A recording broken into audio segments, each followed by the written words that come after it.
What's up, everyone? I am the devastating Just Cause, and this is DJC Game Studios.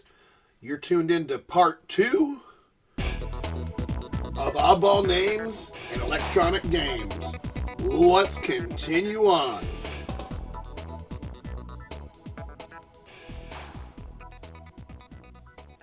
I'm pretty sure that out of all my toys, what there would be the least of would be G.I. Joes, because we had a habit of sticking firecrackers in between our G.I. Joes and blowing them up.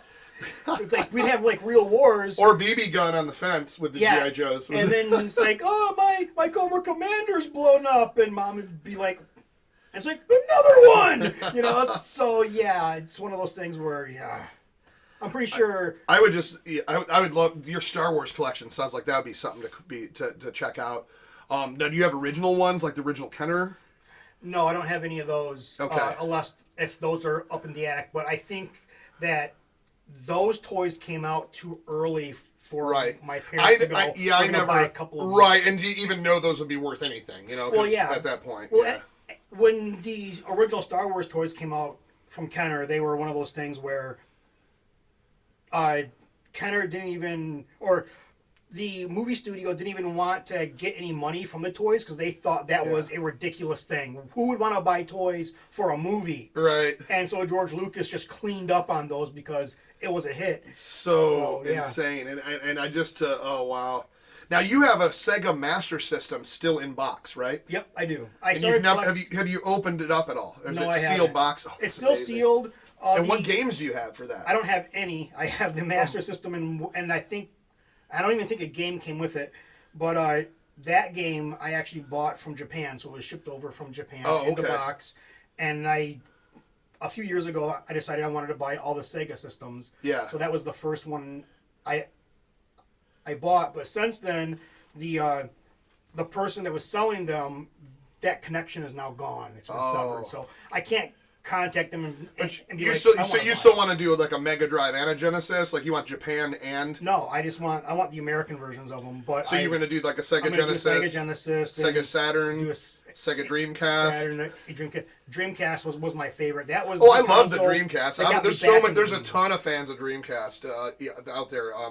I had the Evil Dead game. I always remember that. I forgot it was Saw something, or I forgot it was like. I mean, it probably doesn't hold up as great now, but it to me back then, it kind of had that Resident Evil kind of look to it, the way it was controlled, the kind of like where you saw the guy kind of Ash walking around like this, you know. Yeah.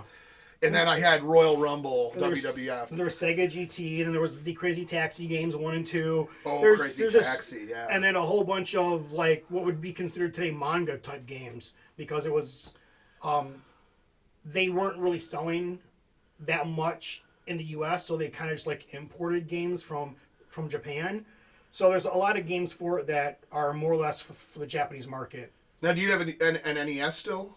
No, I don't. You don't have any NES games or anything anymore, huh? No, I don't have It's crazy, some of these games that are just unbelievably expensive now. There was one that I never got because I thought it was the inferior version of Bonk's Adventure. I love that game. Oh my god! But it was, I have it obviously for TurboGrafx, and it's worth like $100 something. The Nintendo version, I've seen them go as much as $4,000 to $5,000, sometimes more, if they're in box, sealed and graded. Really? Oh, insane! Like insane. And I was like, I need to hit some garage sales this summer, which is really what I want to do. My buddy Nick wants to do that too. Like, hey, you got any old video games? Got any old Nintendo? You know, because people just like they always think they're usually a couple bucks a cart, and but then you get these gems that are like, even the cartridge itself's worth like $6,000. You know, flea markets. You go in there, it's like a nickel a piece. They just want to get rid of them because they just take up so much space. So it's. And it's funny because, and you know this because we've played tons of TurboGrafx over the years. I sold off most of my original collection, even like over the past few years. I'm starting to get them back, but I always held on to my two favorites, my originals. I had an Airzonk and a Parasol Stars. Airzonk, $200 just for the chip now. But I bought it for next to nothing, Parasol Stars, same thing, like $200. The thing is I found the original boxes which complete in box are worth triple or double that or whatever it is. But I have the original boxes, but unfortunately, no one wants to sell just the case and the manual, so I'm gonna have to end up buying them complete and then selling those to make up for the loss. But anyways, it's all good. With that being said, I'm glad to have you on here. I don't want to keep this going. I think we're almost at 15 minutes, but Mr. W and/or High Viz, you're going to be Mr. W soon on your channel. Yes, I am. I'm going to be. Look for that hopefully soon. He's updating his channel currently, and would like to have you on again and just talk more toys because that is amazing. Yeah, we could talk Star Wars toys all day long if you want. I'll tell you what, yeah. When we come back next time. So please hit that like button. Please subscribe. Tell your grandma to subscribe because she'll love me. She should. And we'll see you in the next one. Later.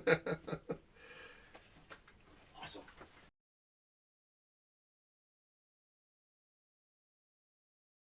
It's a good show. Pretty good show, man. Pretty good. What's up? What you got there? What's up with the wings on this one? eBay